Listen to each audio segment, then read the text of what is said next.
championships between them. Jackie Stewart and Niki Lauda talking to each other in very happy vein here at Silverstone, and so is everybody. But now let's have a look at the grid with, in pole position, René Arnoux in the Ferrari with the fastest lap ever, the fastest lap at a Grand Prix circuit, 151.8 miles an hour. Second in the lineup is Patrick Tambay, his teammate. Third is Alain Prost, who's leading the World Championship, and the G, incidentally, stands for Goodyear, the M stands for Michelin, and you will see one or two letter P's, they stand for Pirelli, and we put that indication there because tyres are going to be so very, very important in this race. Fourth, De Angelis on the grid, an incredible performance in the new John Player Special 94. Then Patrese fifth, Piquet sixth, Eddie Cheever in seventh place on the grid in the Renault, then Manfred Winkelhock in the ATS, Andrea De Cesaris in the Alfa Romeo is ninth fastest, Derek Warwick, the fastest British driver there, in 10th position in the Tolman, Mauro Baldi still with turbocharged cars, 12th is Giacomelli, and Rosberg, the top non-turbo car, and Stefan Johansson driving in his first Grand Prix in the new Spirit Honda, its first Grand Prix, a superb 14th place. Niki Lauda only in 15th position. Nigel Mansell, who qualified in the previous turbocharged JPS, is down on the grid there. And look where John Watson is, because John Watson is 24th out of 26 starters. He's done it again, and he's going to have a chance to struggle, going to have a job to struggle through. Well, there's the championship. Alain Prost leading Tambay and Piquet by 3 points. Keke Rosberg only 5 points behind the leader, and that's an incredible performance. René Arnoux starting to build the points in 5th place. John Watson hanging on then there and hoping soon for the McLaren with the Porsche engine, which is turbocharged, in 6th position. And then Cheever, Lauda and Lafitte tying for 8th place. Now the Constructors' Championship is in many ways just as important. Renault and Ferrari tying, so it's a real needle match for leadership. Then the Williams team in 3rd position, Brabham and McLaren and Tyrrell, the points you see for yourselves. And incidentally, Piercarlo Ghinzani is not on the grid because when he left the pits to come round to it, his car gave trouble and he's stranded on the circuit. Well, any moment now, the warm-up lap. Yeah, standard procedure on the warm-up lap. The cars will go around in grid formation with pole position man setting the pace. And there he is, René Arnoux, having set an absolutely blistering qualifying time. 1:09.4, which he did in the last 5 minutes of practice yesterday, and really surprised everybody. He saved his qualifying tyres till right at the end of the session, came out when the track conditions were probably at their best, and grabbed the pole quite comprehensively. As they go around, they'll be warming up their tyres and brakes. There they go, green flag, waving them away, and the usual story, round at Arnoux' pace, and then he'll bring them slowly onto the grid. When the last car at the back of the grid comes to a halt and takes up its position, then the starter will throw on the red light, another 4 or 5 seconds, and then we get the green. Here they are. They've gone round Copse Corner, up short straight through the kink, which of course is completely flat out for modern Formula 1 car, and down to Beckett's. Beckett's slowest corner on the circuit, but not very slow itself. They take Beckett's at about 110 miles an hour, so Silverstone is really a very fast circuit. It's got plenty of corners. The straights, funnily enough, aren't that long. This is the Hangar Straight, which is the equal fastest part of the circuit, where the turbos now get up to probably 185 miles an hour, something like that, with their massive quantity of power that they put out, even quicker in qualifying when they've got their Stowe corner, very fast indeed. They're round Stowe at something like 150 miles an hour.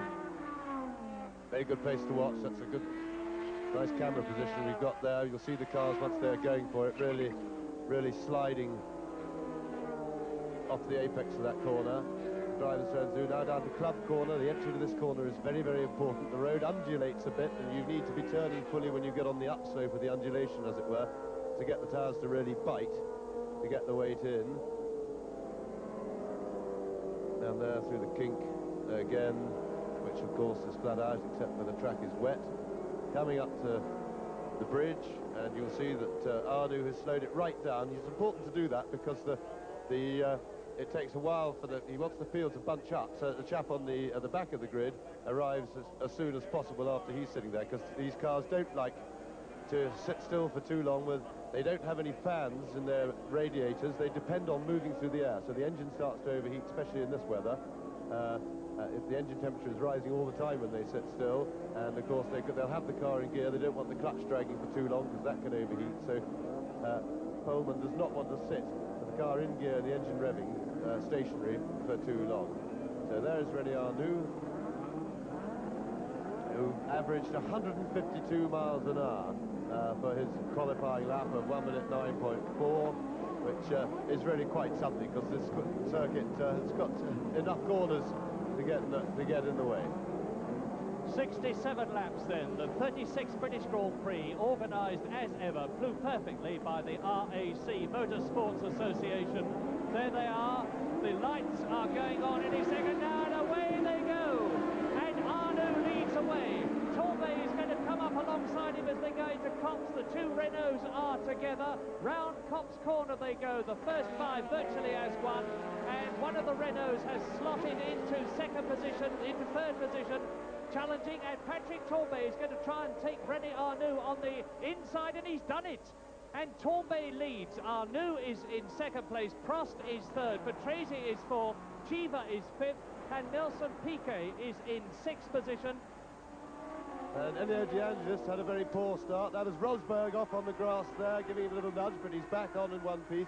Elio De Angelis, who is one of the favourites for the race, certainly for speed. On the warm-up this morning, he was quickest, but he's off to a bad start, so he's going to have to fight hard to make up some ground in the new Lotus. Torbay, Arnoux and Prost, lap 1, 67-lap race. Don't forget that we had an unofficial lap record at some 152 miles an hour. This is going to be the fastest Grand Prix of all time. It's going to be savoured by this enormous crowd. Under the bridge they come into Woodcote, lap 1.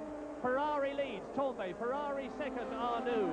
Then it is Alain Prost third, Patrese fourth, Chiva fifth. Elio De Angelis is in sixth position and has therefore passed Nelson Piquet. Elio De Angelis, the Italian driver in the new JPS Renault with the 1.5-litre turbocharged Renault engine, is in sixth position, and I think he is gaining. Now, De Angelis stopping. De Angelis flaming his turbos. That's tragic luck.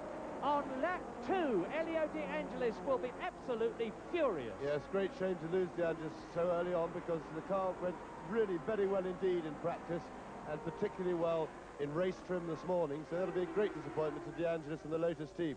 Now here is Tambay, who looks to have settled into his task very quickly and very well. He's already taking it nice and steadily. He's not using all the road, not throwing the car about, looking after things, and seems to be just easing away slightly from teammate René Arnoux. Now, tyres for pretty well all the teams, they're running very much on the limit of the softest compound they can use, and so keeping it smooth is going to be very important for the drivers, because if you throw the car around more than necessary, you heat the tyres up more, and of course this can cause you a possibility to come in ahead of schedule for a pit stop.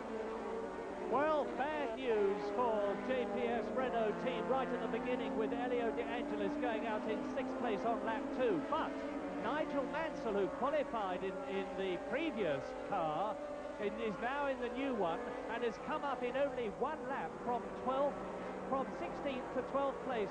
And Bruno Giacomelli into the pits. This is lap 3.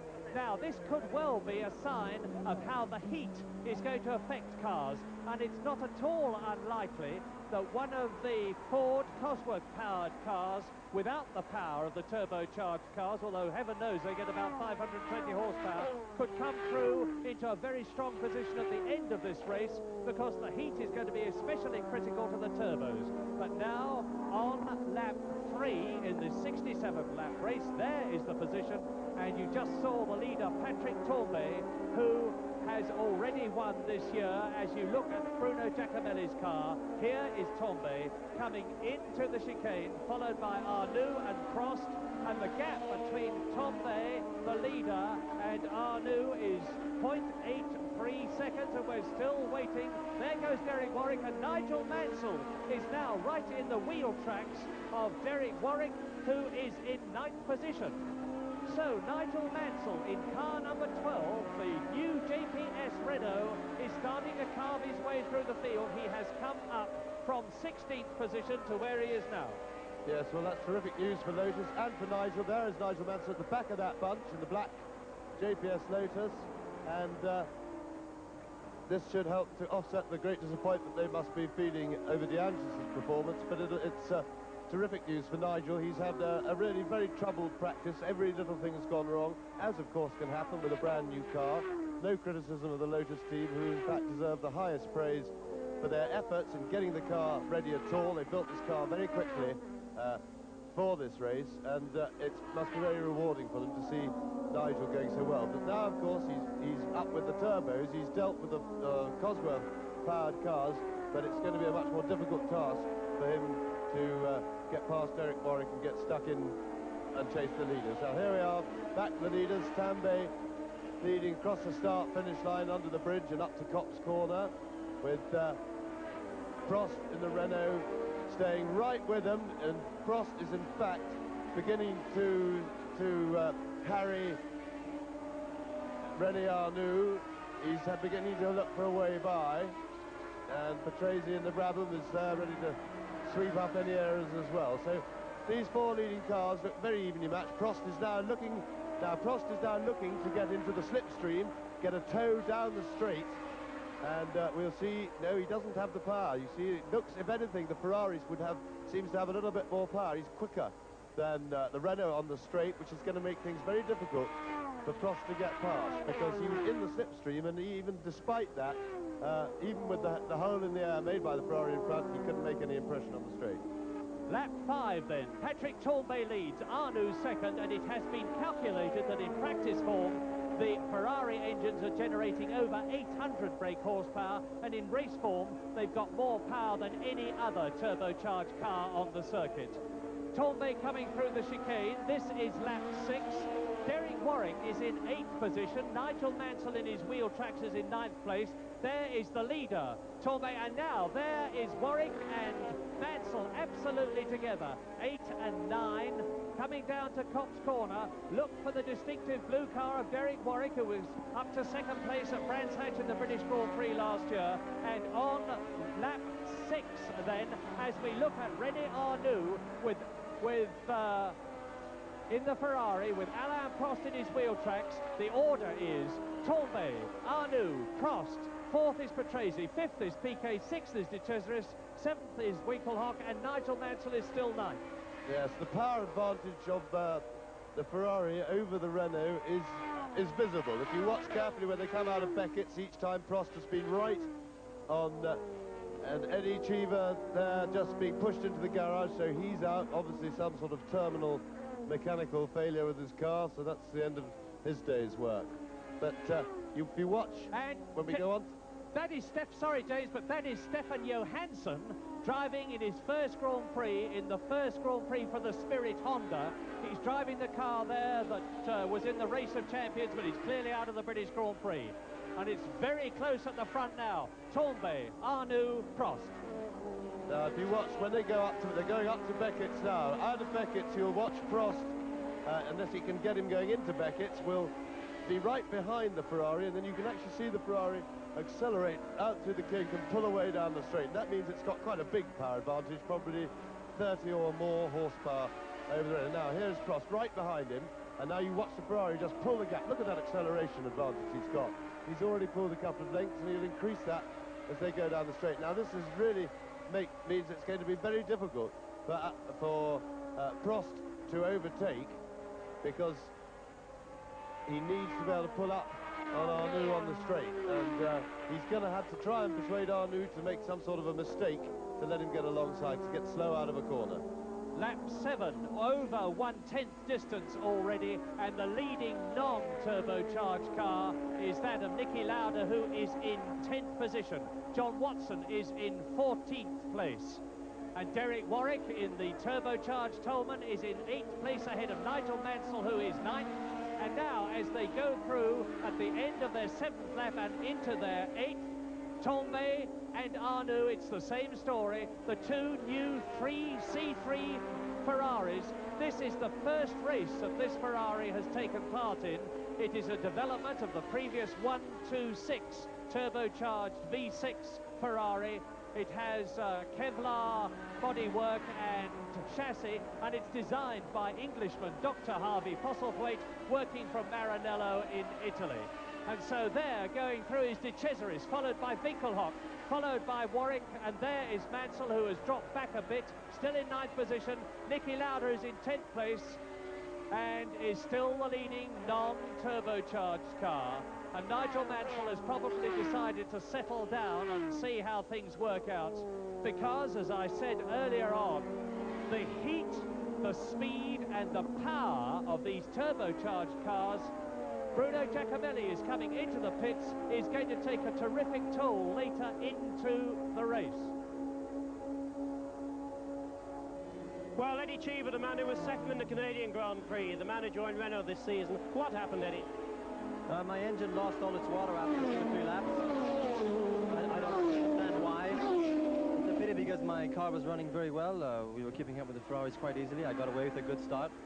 Needless to say, I'm extremely frustrated. I've had 4 or 5 things that just happened to me this year. I hope my luck... Eddie, thank you for talking to us. We're very sorry to see you standing here. Thank you. Poor Eddie Cheever, 7th in the World Championship. And there's Tombe. There's Tombe leading on lap 9. And there's the Renault as they go storming down the long straight into Stowe Corner, which is a 150-mile-an-hour bend. There is René Arnoux. Prost is still that exact same distance behind him, and still in 4th position is Riccardo Patrese. Well, it looks to me at the moment as if Prost is the fastest man on the circuit, but he can't show us that yet because, as I've just discussed at length, he's stuck for power to get behind, to get past René Arnoux. In the meantime, they've just pulled away a little bit of a gap from Riccardo Patrese, so it looks as if they've got the legs on the Bradmore just about, but he's holding on pretty gamely, but they have opened that little bit. You'll see the cars as they go through the chicane, just putting a wheel on each curb as they go through it. Obviously, and Nelson Piquet seems to have gone missing. We'll see if we can find him or see him parked on the circuit somewhere. That's Patrese. Riccardo Patrese would seem to be in trouble. He's slowed right down, and it's going to be another non-finish for Riccardo Patrese, the most unhappy and unfortunate Italian driver who won at Monaco last year. Yes, made error there. It was Piquet is still there. That was Patrese who had slowed down, so that was my mistake. Apologies. Well, Riccardo Patrese then, he's failed to win, failed to finish a single race and to score a single point. And he'll be very, very unhappy about this, because already there is talk in the paddock lane that Riccardo Patrese will not be driving. And look at that for Brabham next year, that he's going to be replaced for someone else. And significantly, I saw Johnny Cecotto talking to Bernie Ecclestone today. You can make something out of a chance meeting here, which may not be true, but the danger signals are showing as far as Riccardo Patrese is concerned, as he very unhappily pulls out of the British Grand Prix, as have Elio De Angelis and Eddie Cheever. And we are on lap 11, and the order is Patrick Tombe, who is leading René Arnoux by just over a second, and there he is. And as you can see, behind René Arnoux is the yellow Renault of Prost. There is the 4th man, Nelson Piquet. So there's still 4 drivers very close together. Andrea De Cesaris in the Alfa Romeo is 5th. Manfred Winkelhock in the ATS BMW is 6th. Derek Warwick and Nigel Mansell are still 7th and 8th. Lauda is 9th from the leading non-turbocharged car. Mauro Baldi is 10th. Keke Rosberg, the world champion, is thundering along in 11th place, just ahead of John Watson, who is 12th. And this is lap 11 as we watch Prost and Arnoux fighting for second place. Arnoux holding the racing line all the way round, and as James says, making it very, very difficult indeed for anybody to pass him, as up to Ghinzani in the Osella comes Patrick Tambay, going through to complete his 11th lap. Now there is Ghinzani moving over to let Tambay through. He'll stay on the inside line, will he, to let Arnoux and Prost through? He does. And meantime, it seems to me that Nelson Piquet is gaining a bit on the battle for second. Yes, that was good manners by Ghinzani. Correct thing to do. He spotted the leaders coming in his mirror. You see there's Prost closing up again on René Arnoux, and only to be frustrated probably again by the long straight. He's right up his gearbox now, and you watch that Ferrari pull away. And that's one of the most soul-destroying situations for a driver to be in a car that doesn't have power of the one in front, and every time you line up behind him in a corner, catch him up in the corner, then he just puts his foot down and walks away from you. And Piquet has now come up and joined that group, so we've now got a three-car battle for second place, with of course Tambay not enjoying what you'd call a comfortable cushion in front either. So well, there's only just under 4 seconds between Tambay, the leader, and Piquet, who is in 4th position, as again Prost closes on Arnoux. And it seems to me that Prost in 3rd position is much better on the braking as they go into the corners than René Arnoux. They're on different tyres. Arnoux is using Goodyear and Prost is using Michelin. And Prost looks to me to be, no, he's not close enough to have a go, you see. He needs to really be alongside René Arnoux as they come up here. Prost is really having a go. He's climbing all over him, but now there you are. Look at that gap already, 5 lengths clear. The Ferrari pulled in a matter of a couple of 100 yards. It's that Ferrari engine must really be putting out some power, because the Renault is no slouch, that's for sure. 650 horsepower in race trim the Ferrari is alleged to have, even more than the Renault. And the two Frenchmen who are in 2nd and 3rd places are, of course, very strong, not to say bitter rivals. Don't forget that René Arnoux in the red Ferrari there, who is in 2nd place, was in the same team as Alain Prost last year. René Arnoux won the French Grand Prix at Paul Ricard against orders when he was supposed to let Prost through to win, and after that Prost would have nothing to do with him. And as a result of that, Arnoux left the Renault team, and now Prost will be very, very anxious to get through, and he's doing it. He goes through beautifully on the inside at Copse on lap 14. Alain Prost in the Renault has gone through and taken 2nd place. Terrific stuff, and Piquet's now having a look at René Arnoux, and I have to say Prost did a magnificent bit of overtaking that, because he definitely caught Arnoux napping then. Arnoux was not expecting him to have a go. He'd positioned himself well.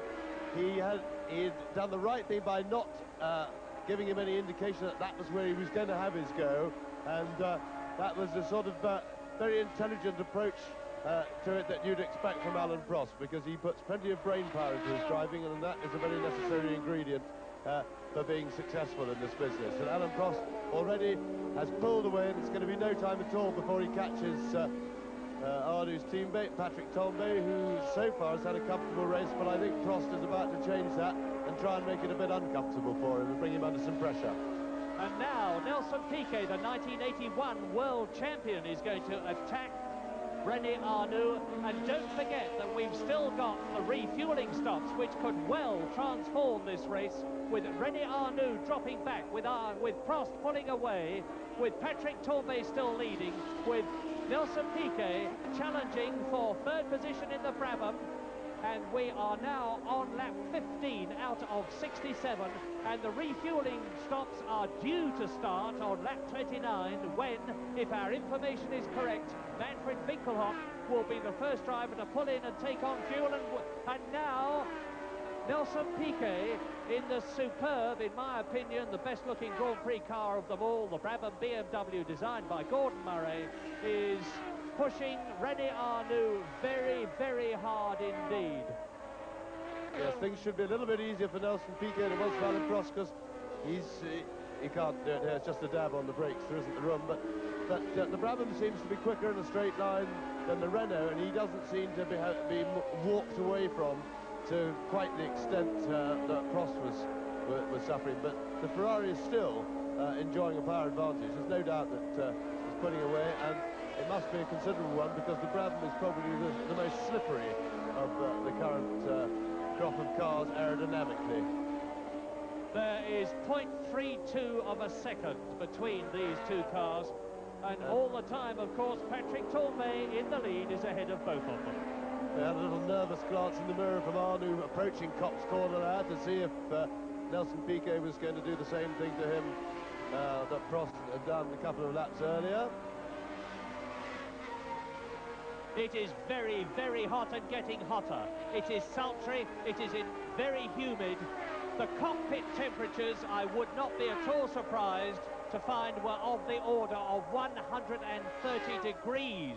And there's the flame from Nelson Piquet's turbocharger as it pushes out through the wastegate and the secondary exhaust pipe, and Piquet now comes up alongside Arnoux, and they're going through, passing Marc Surer in the arrows and lapping him. Arnoux had to move aside a little late, which gave Piquet the opportunity to close up, but Arnoux shut the door in his face, and now they're coming up to Woodcote to complete lap 16. I thought Piquet might have made a bit more of that situation if he'd gone back to the outside of the track more quickly and got a good clean line through the corner.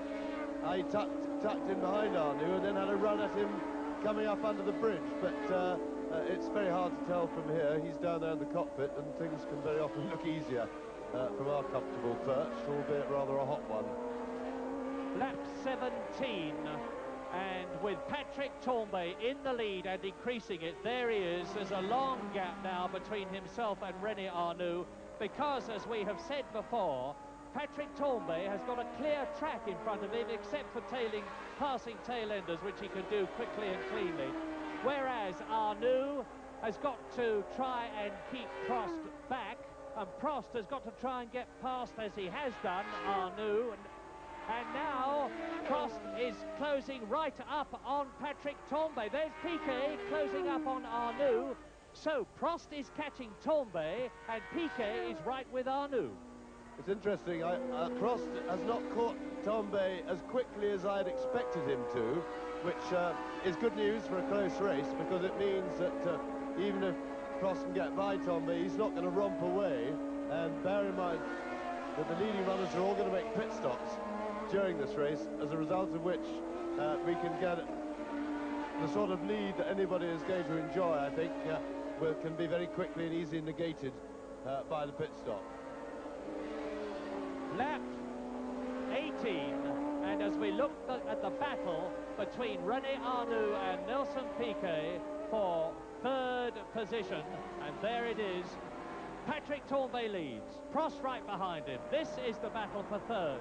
In fifth position is Andrea de Cesaris, and there is Patrick Tambay on the right, with in the Renault behind him Alain Prost, thundering down to Stowe Corner, which they take, believe it or not, at 150 miles an hour in fourth gear. Change up into fifth gear about now. Down into fourth for Club Corner, one of the most difficult on the course. Now fifth gear, building up to a speed of 195 miles an hour as they approach Woodcote. And as they go into the chicane, Patrick Tambay leading. Alain Prost has caught him. They're catching up now with Danny Sullivan in the Benetton Tyrrell. In third position, it is René Arnoux. In fourth place, it is Nelson Piquet. Fifth is Andrea de Cesaris. In sixth position, it is Winkelhock. Seventh now is Nigel Mansell, who has got ahead of the new eighth place man, Derek Warwick. Ninth of the leading non-turbo, Niki Lauda. 10th, Baldi.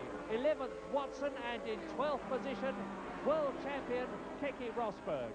That is the situation, but there is still a long way to go. Prix, Patrick Tambay was leading in the Ferrari from Alain Prost in the Renault. Well, since then, we've had a change of leadership, and this is what happened on lap 20.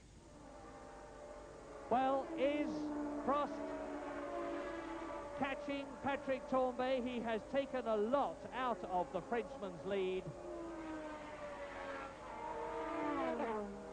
But, as we have said many times in the past, catching is one thing, passing another. But either way, it is two Frenchmen in, respectively, Ferrari and Renault cars up at the front. Yes, and Tambay is a very experienced and intelligent driver these days, and he's not going to make any mistakes. He knows that the one way to lose his lead is to go at it too aggressively and make it at a slip. So he's just going to keep it nice and steady. But and Nelson Piquet is through and past, and Prost takes the lead on lap 20. Alain Prost takes the lead from Patrick Tambay in the Ferrari, and Nelson Piquet takes third position from René Arnoux. So a dramatic change. And there is Nelson Piquet, the Brazilian in the Brabham BMW. He is through into third. The race in the twinkling of an eye has changed. The race for the lead has changed. The race for third place has changed. yes, and Piquet's pulling away from Arnoux pretty quickly. I think Arnoux may be possibly in a little bit of tyre trouble, but it's a question now. And here we see it again, and you see Prost. It's exactly the same manoeuvre that he did to Tambay's teammate René Arnoux. Nips through on the inside at Copse Corner, nice and steady, nice and clean, and he's off and running, and he can build up enough leads by around there, enough Beckett's to be clear for the straight. So Prost leading the race and, of course, the World Championship. Well, the race has moved on now about 10 laps since then, so let's go live to Murray Walker. You left us on lap 19 with Patrick Tambay in the lead. Prost second, Arnoux third, Piquet fourth, and Nigel Mansell in seventh position. Almost immediately, the situation changed. Alain Prost surged past Patrick Tambay to take the lead. Nelson Piquet passed René Arnoux to take third position, and now Patrick Tambay and Nelson Piquet are slugging it out for second position. See Piquet having a go then. Piquet was inside Tambay, going into Beckett's. He didn't quite make it, but he's really attacking it. And he's in position now, and yes, and Piquet, oh, and it's very crowded indeed there. And Tambay's fighting back, side by side, round Stowe Corner, terrific stuff.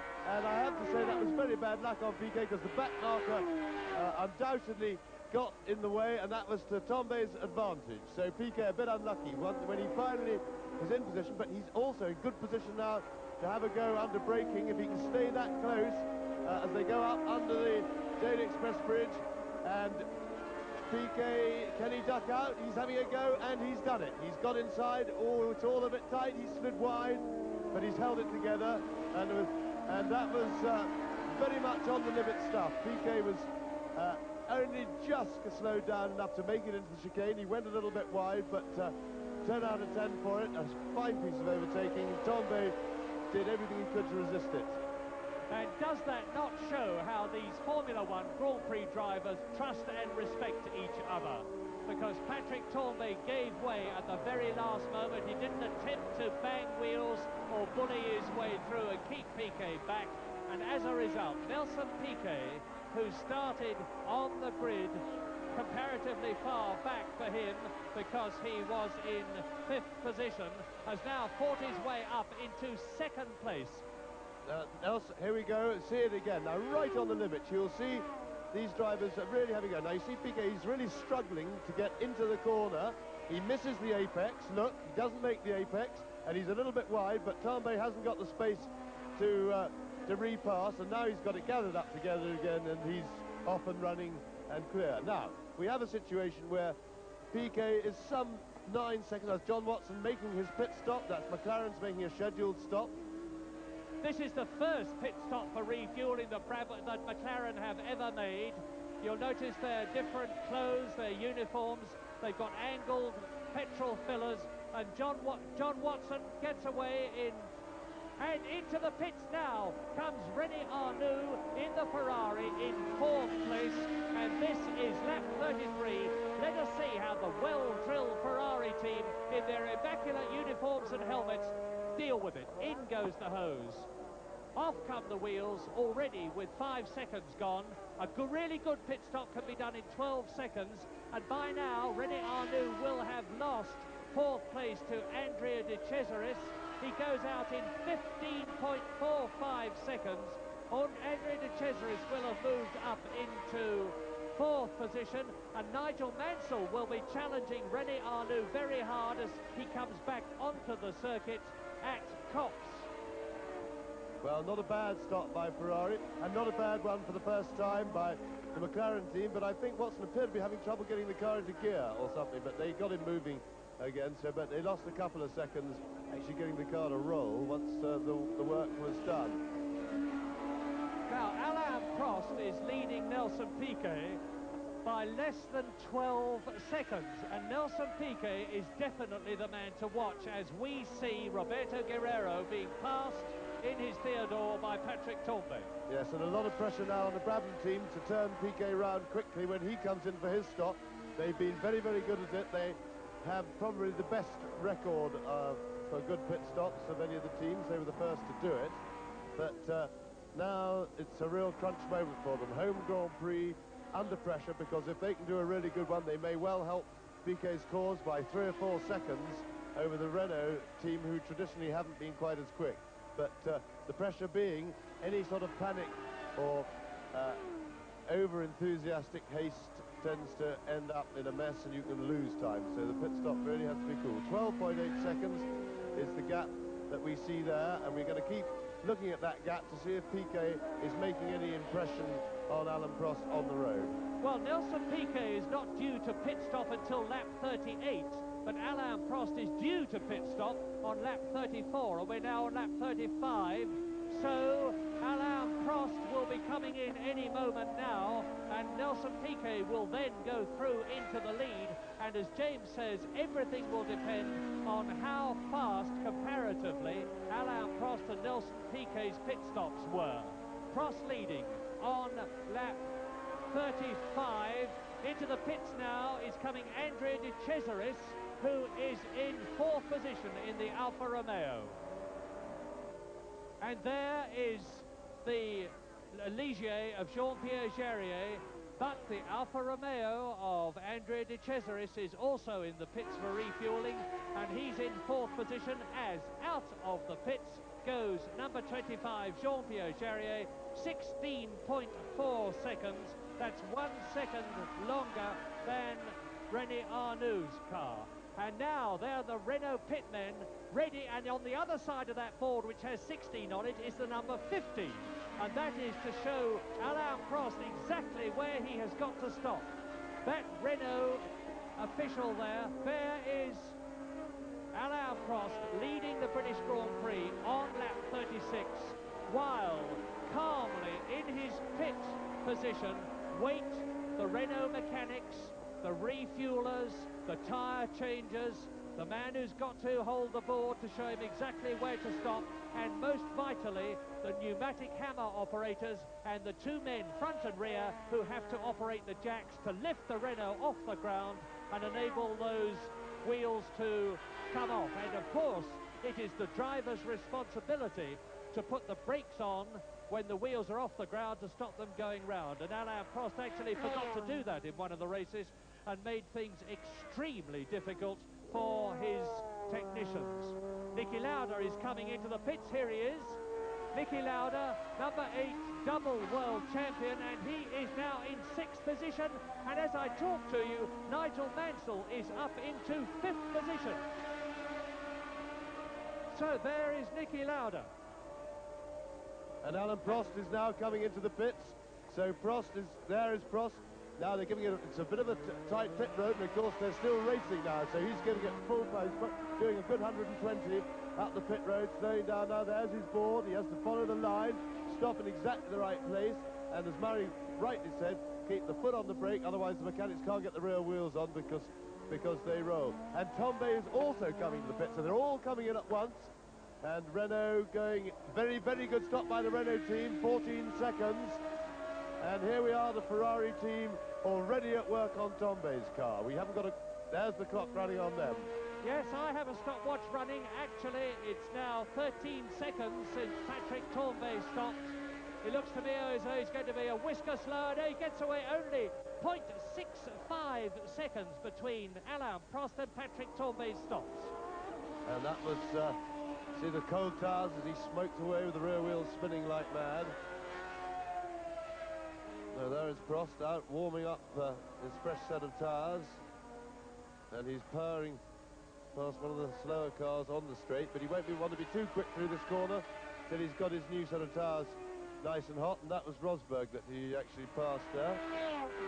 Yes, what a sign of the times when, as you rightly say, Alain Prost passed one of the slower cars, and that slower car is driven by no less a man than the world champion. Well, now Alain Prost is leading.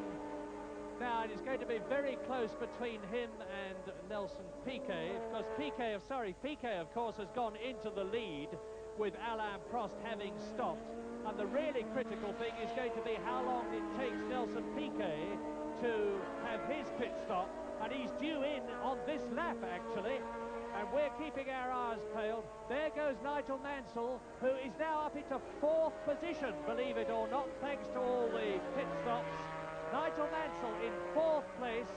A brilliant performance in the brand new first race John Player Special Lotus with its Renault V6 turbocharged engine, and Nigel Mansell now getting his revenge for all the bitter disappointments that he has suffered during 1983 and 1982 for that matter, showing that, as we all knew, he is a really superb Grand Prix driver.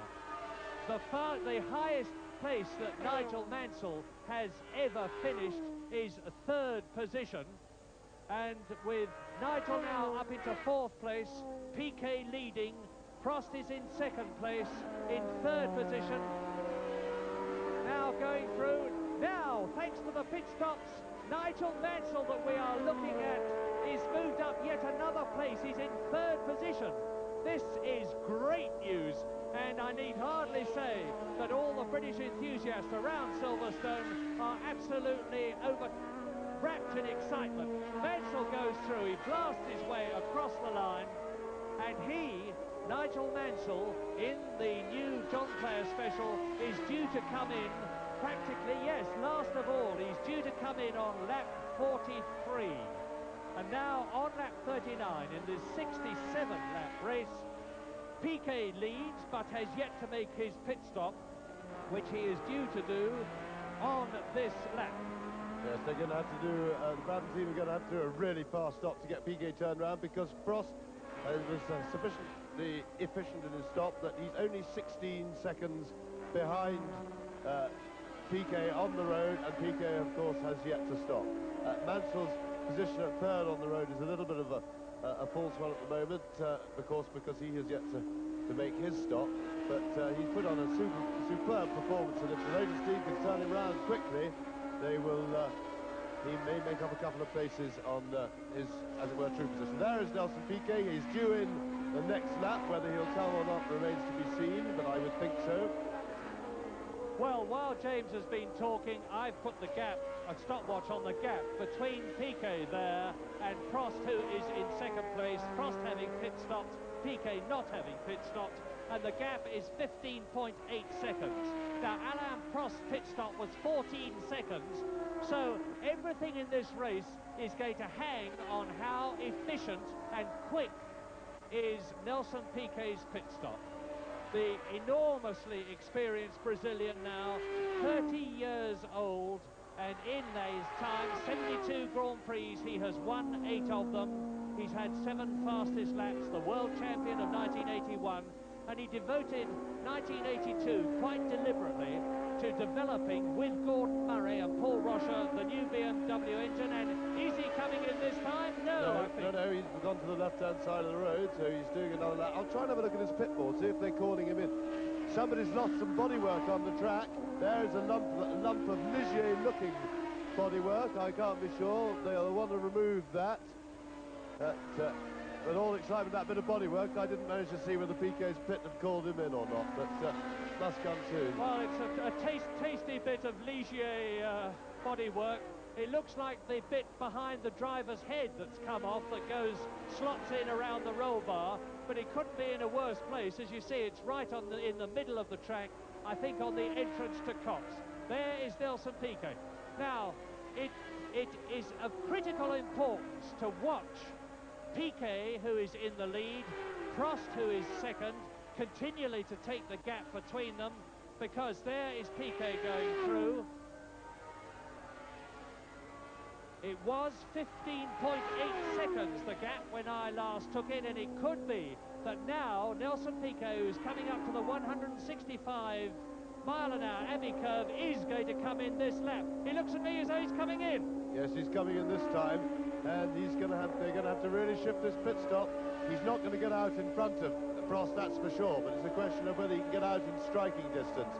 And also, the interesting, we won't be able to tell from here, Brabham change the compound of his tyre or anything like that, because Prost was certainly going very quickly and quicker than Piquet when he got out on his fresh set. Right.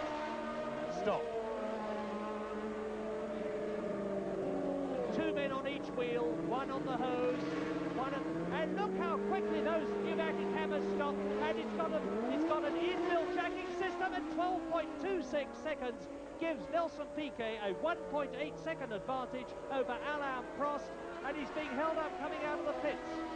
Yes, that's very bad. That poor Piquet, the little bits and pieces of luck haven't really been with him in this race, but it remains to be seen. We'll give him a lap to warm his tyres up and then give you a gap on how far behind Prost is. Magnificent wheel changing effort by the Brabham team, truly spectacularly quick. They're going to have to find a way to get that fuel in a lot faster somehow in order to catch up with their newfound ability to swap the wheels over like lightning. Fantastic effort by the Brabham team. We are on lap 42 in this 67-lap race. It's a very, very close thing. There is Nigel Mansell, who is in third position still. He has come up from 18th position on the grid to third position on the track in his first race in the new Gérard Ducar Rouge designed John Player Special 94T with the Renault engine.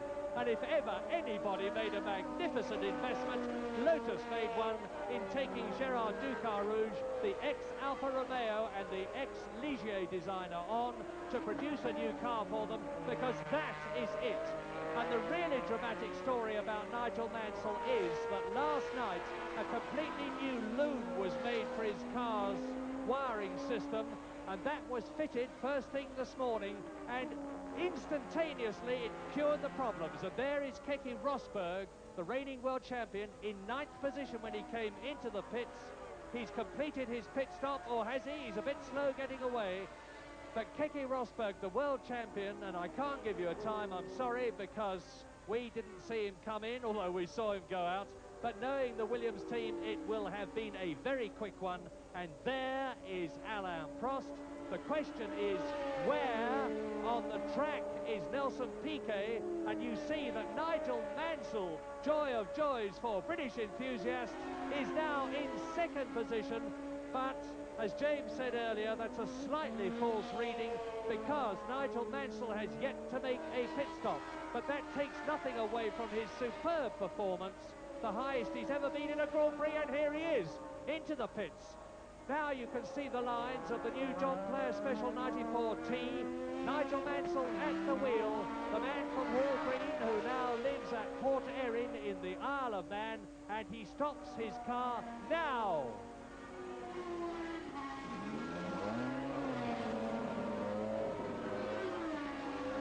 The Lotus team comparatively unused to this pressure system, because they originally started off with a gravity system, but it's not at all a bad stop. And away he goes, 13 seconds. That is great stuff. Yes, very good effort again by the Lotus team, particularly as they've been working all-nighters and round the clock to get the car ready, and can't have had a lot of time to spend on practicing pit stops, because if they'd done that, they wouldn't have had a car to practice on. So, full marks for the Lotus team. Well, and now there is only about 15 seconds on the track on lap 44 out of 67 between Alain Prost who is leading the race, and Nigel Mansell, who is now in third position, with Nelson Piquet in second place, having passed Mansell while he was stationary in the pits. And there, to bring us back to some understanding of what exactly is happening now on this about two-thirds distance race, we look at Alain Prost. Yes, and Prost is now enjoying something like a 15-second lead over 16 over Nelson Piquet, and that lead he seems to be extending slowly, gently. So Prost looks to be very much in command of the race. 17.5 seconds it's up to now, so he is actually pulling away from Nelson Piquet, and it really looks now as if Alain Prost has everything well under control. He's in only mechanical reliability of any potential mistakes between him and victory.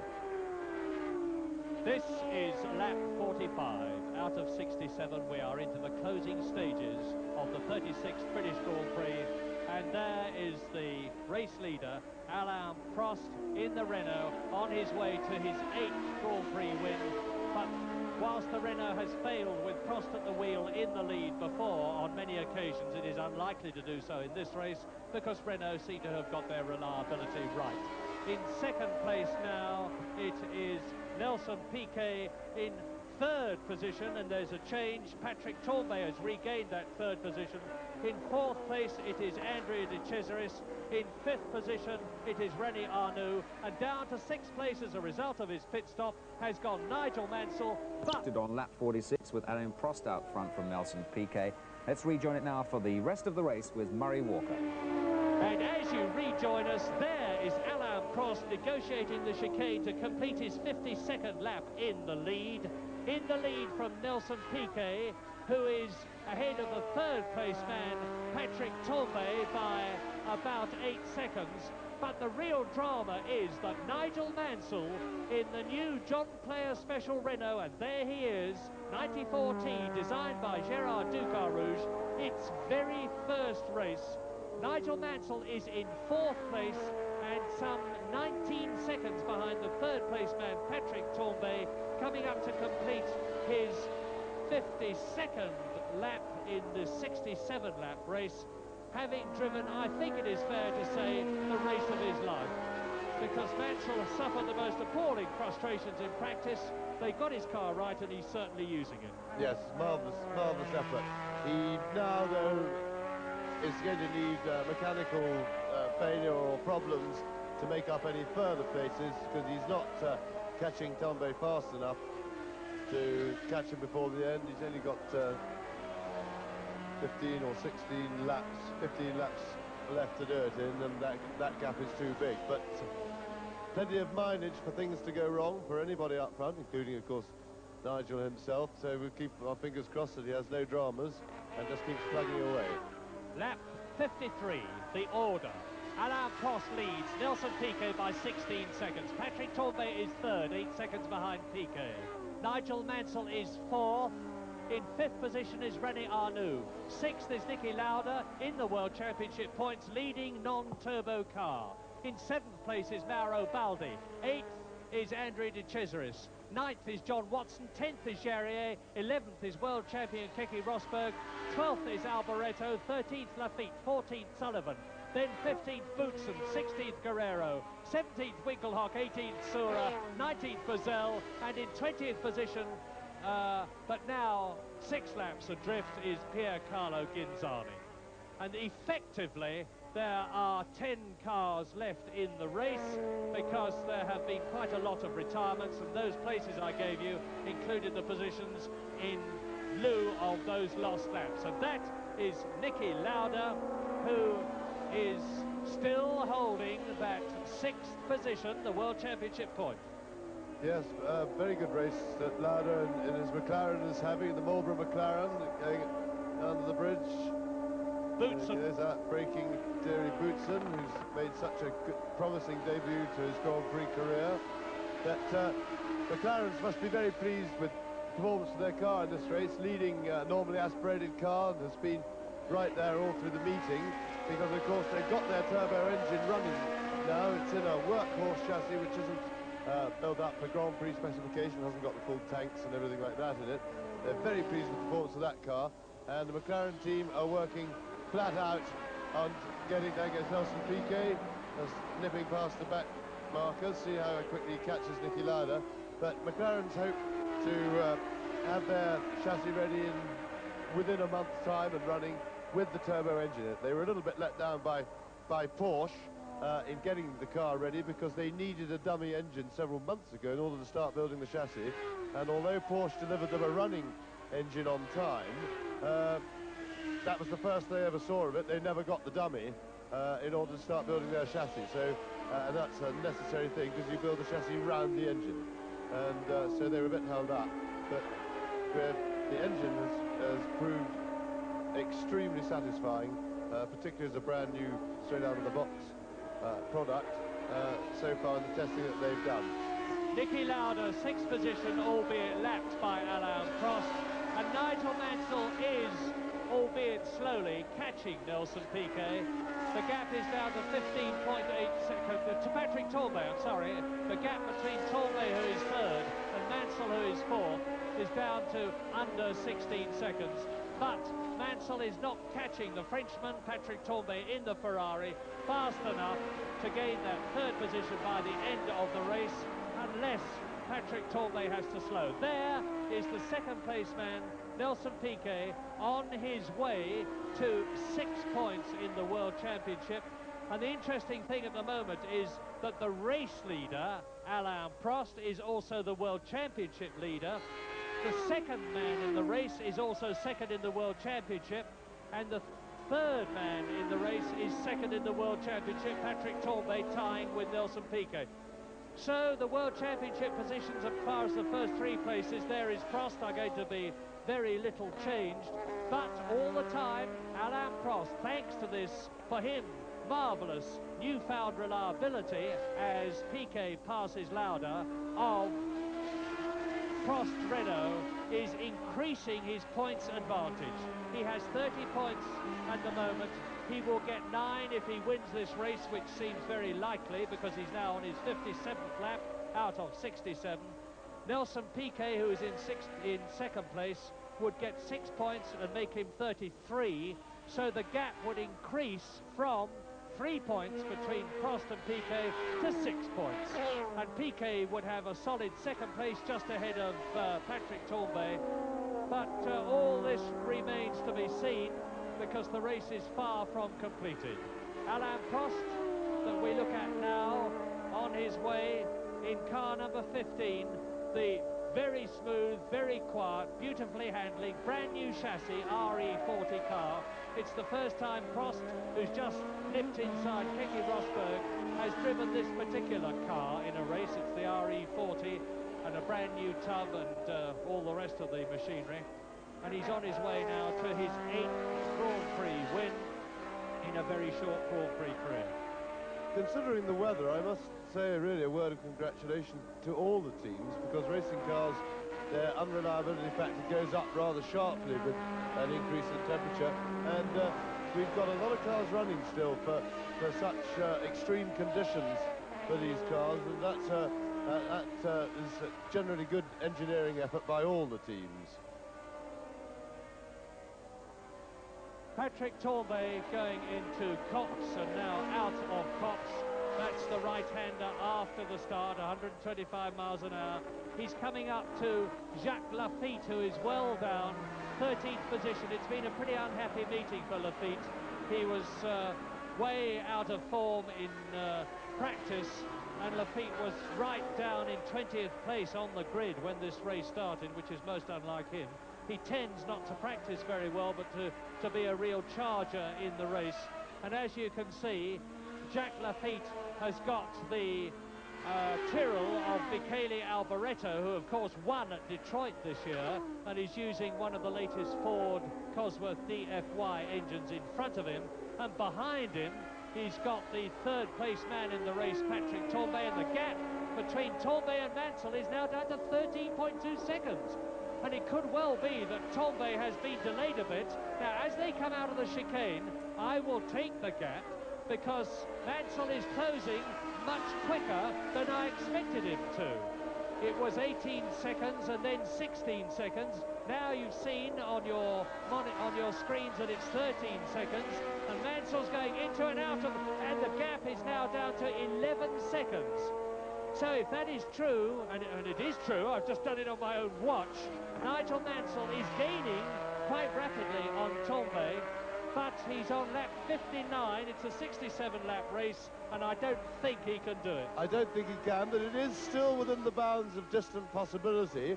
And if Tombe gets delayed by any more back markers or anything like that, then Mansell has a chance. Of course, he's not only got to catch him to make it worth his while, he's got to pass him as well. And we've already seen how difficult that is, because the Ferrari, without a doubt, has the most power of all the turbos, which means of all the cars. So he's got to do it. But we'll keep rooting for it, because it's a really marvellous effort by Nigel Mansell. He had such a frustrating and disappointing practice session, and he really deserves a bit of a break. And this is certainly an excellent race for him. Yeah, and now he's got what used to be regarded as the hard man of racing to pass, Andrea de Cesaris, in front of him.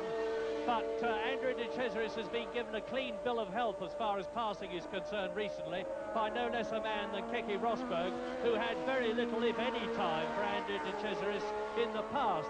But when he's got past de Cesaris, don't forget that Nigel Mansell has still got to catch and pass Michele Alboreto and Keke Rosberg, which Patrick Tambay has already done, before he can get to grips with Patrick Tambay. So Nigel Mansell would seem to have an absolutely insuperable task in front of him. Andrea de Cesaris, number 22 in the Euro Racing Alfa Romeo, with its V12 3-litre non-turbocharged engine, then leading the turbo Renault powered car of Nigel Mansell, who is in 4th place and who is on his 60th lap, which the leader, Alain Prost, has already completed. And I think this is putting paid to any chances of Nigel Mansell getting that 3rd position. Piquet has gone through to complete the lap. I'm waiting, as you watch Nigel Mansell, for Patrick Tambay, so that I can give you the gap. He's finally got by, but that's a setback that Nigel could definitely have done without. He must have lost some time behind de Cesaris. De Cesaris is not necessarily to have known that Nigel was in a big battle, so you can't particularly blame him. There wasn't much difference in speed, but that may have just about cost Mansell the chance, the distant chance to catch Tambay and have a crack at 3rd. Alain Prost leading number 15. Nigel Mansell may have lost a little time, but it was very little. It's not so much, it's what he would have gained, I think. The gap is still just under 12 seconds between Patrick Tambay in 3rd position, as we watch race leader Alain Prost going through the chicane to complete lap 61. The V6 turbocharged Renault sounding powerful and strong as Prost takes it round Copse Corner. This very phlegmatic Frenchman, who is known as the Professor amongst his French mechanics because of his serious demeanour, although he's a great practical joker as well, and woe betide anybody who walks between the edge of a swimming pool and Alain Prost, because they're very liable to end up in the water, and I've seen that happen on quite a few occasions. So, Alain Prost leading. He's on lap 62. Now, Nelson Piquet some 22 seconds behind, and seemingly having settled for 2nd place. Patrick Tambay is 9 seconds behind Piquet in 3rd position, but Nigel Mansell is gaining on Tambay in 4th position. Behind Nigel Mansell, it is René Arnoux. Therefore, there are 2 Ferraris in the top 6. And in 5th position, it is Niki Lauda, who has been lapped. In 6th position, and the last man to get World Championship points at the moment is Mauro Baldi.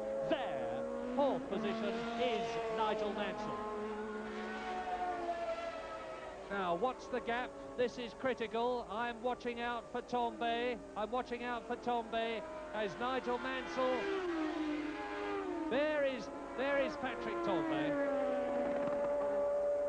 coming up to the Daily Express Bridge, and there is Nigel Mansell clearing club. So it's getting much closer than it was. I'll put the stopwatch on Tombe as he exits the chicane now.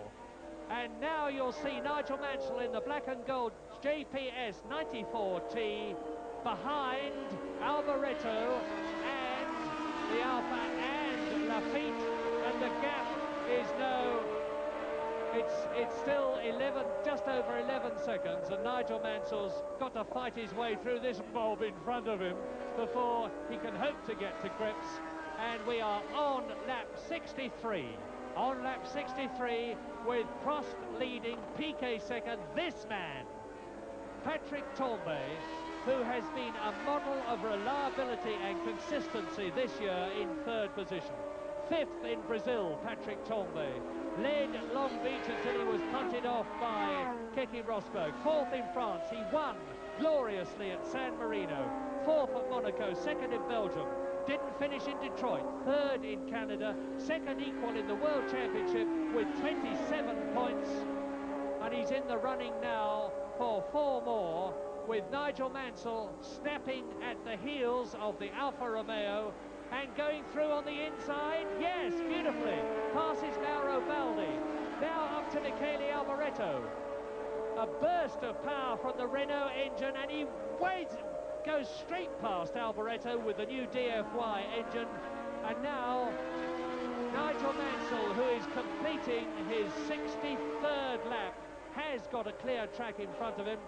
And incidentally, if you are wondering why that piece of bodywork from the Ligier has not been cleared from the approach to Copse Corner, the answer is that even the superlatively official, competent British Motor Racing Marshals Club won't have had somebody who's fast enough to get from one side of the track to the other, pick up that piece of bodywork on the way without getting in the way of a driver.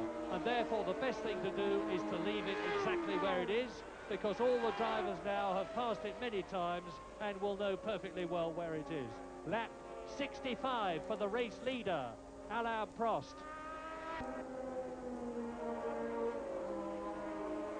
Nigel Mansell is going slower than he did before, although the gap as he exited the chicane was 11.8 seconds. He was just a little slow on the gear change as he exited the chicane. Gave me a moment's heart failure almost, but the JPS looks as though it's running strong and true. Fourth position, and the leader, Alain Prost, has lapped everybody up to fifth position, René Arnoux. Alain Prost is on his 65th lap. There he is, just missing the Ligier headrest cover. Into Copse.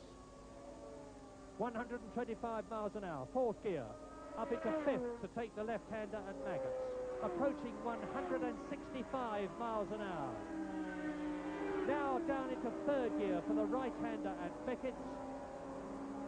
110 miles an hour, accelerate away, up into fourth gear now, into the sweeping left at Chapel, down the hangar straight, fifth gear, 180 miles an hour, building up in the turbocharged Renault to 190 miles an hour as he goes down to Stowe. And he's catching Thierry Boutsen, the Belgian driver, in the Arrows, who has driven a typically clean race. He is in 15th position in only his fourth Grand Prix. He's got the race leader coming up behind him, soon to lap him again, and soon to complete his 66th lap. And this is Alain Prost exiting the chicane to start his 67th and last lap of the British Grand Prix, which he has driven beautifully in. Yes, well, this, assuming he completes his last lap without drama, that will give Alain Prost only a 6-point lead in the World Championship, which isn't a big one. But as I said earlier in the season, he has that look of a world champion about him already. He's driving with great maturity. The Renault team seem to have got their act together now with reliability. He's certainly been provided with a much more reliable car this year than he's had in the past. And they do look they definitely are the combination to beat at the moment. Prost did in a magnificent race, not put a foot wrong, worked his way quietly to the front and then pulled slowly but surely away from the others. Their pit stop was efficient. It's been really a copybook race from his point of view.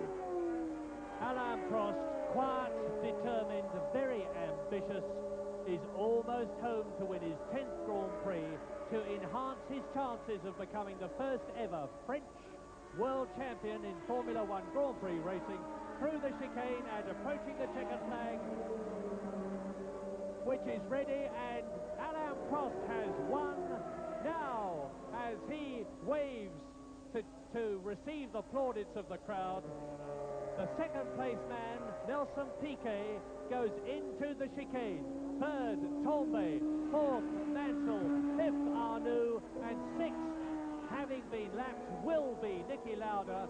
But there, Piquet has finished. Tombe has just crossed the line in the background. And you will see in a few moments Nigel Mansell, who is coming into the chicane to take a superb fourth place, having come up from 18th place on the grid, something that he and Lotus and JPS and everybody associated with them can be very, very proud of.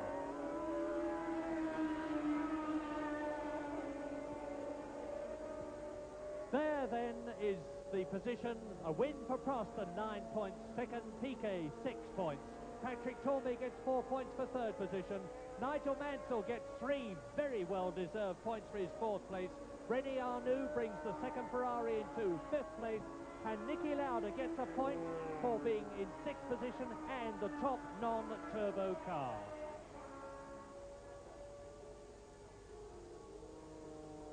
Nigel Mansell is obviously getting a tremendous wave from the crowd all the way round the course. He knows it, he deserves it, he acknowledges it. He tours in, as does Alain Prost. It's been a terrific British Grand Prix. We thought the heat was going to decimate the cars, and especially the turbos. They have all stood up to it extremely well. Best of all, the man that you see now going into the chicane in the very distinctive yellow and white Renault, and there is the World Championship situation updated to allow for Prost's win. Alain Prost, as I said, now leads Nelson Piquet by 6 points, and Piquet is just 2 points ahead of Tambay. No change in the first 3 places there. For that matter, no change in the first 4 places. Now, I'm wrong, because Piquet and Tambay have separated their second position. In fifth position, René Arnoux. 6, John Watson is still there, hanging on. And don't forget that John Watson, probably in the German Grand Prix, I would think almost certainly in the Austrian Grand Prix, will be driving a McLaren with the new V6 turbocharged TAG engine, designed and built by Porsche. And then we can really expect the sparks to fly from John Watson and Niki Lauda, who sandwich Eddie Cheever in 7th position in the World Championship, with Jacques Lafitte in 9th position.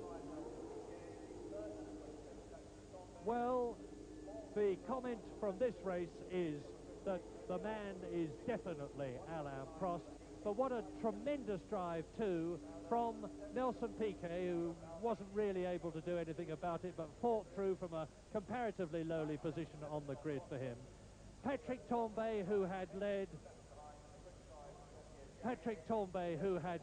goes down to third position, gone through into third position, and Nigel Mansell, definitely, for my money, the man of the British Grand Prix of 1983. But James, what do you think? Oh, I thought it was a very good, clean race. There were no accidents that we saw. There's been terrific effort of reliability in these really trying conditions for the teams, with considerable heat, and the turbo cars really stood up to it very well. We had very little in the way of mechanical failure. So generally the Ferraris, Piquet drove a sterling effort, but he was well beaten by Prost. He was very much on the limit as he was working his way up past the Ferraris and was driving with all his full fire and everything. But it was a dominating performance from Alain Prost. There he is. Alain Prost. Alain, Many, many congratulations on your first British Grand Prix victory at the circuit where Renault began their new Grand Prix career. How does it feel? I'm very happy. I think I just drive today because my car was nearly fantastic. I think if I won today it's because my car was good, but also my tires were fantastic, much better than the Ferrari. And a wonderful reception here, Alain, from the British crowd. You're obviously very popular here. I hope so. I hope so, because, you know, 2 years ago I had to win the race, and I think I missed the championship 2 years ago. I think it's a good win for me today. And Alain, last question, of course. You are now further ahead in the championship. Can you become the first Frenchman ever to win the World Championship?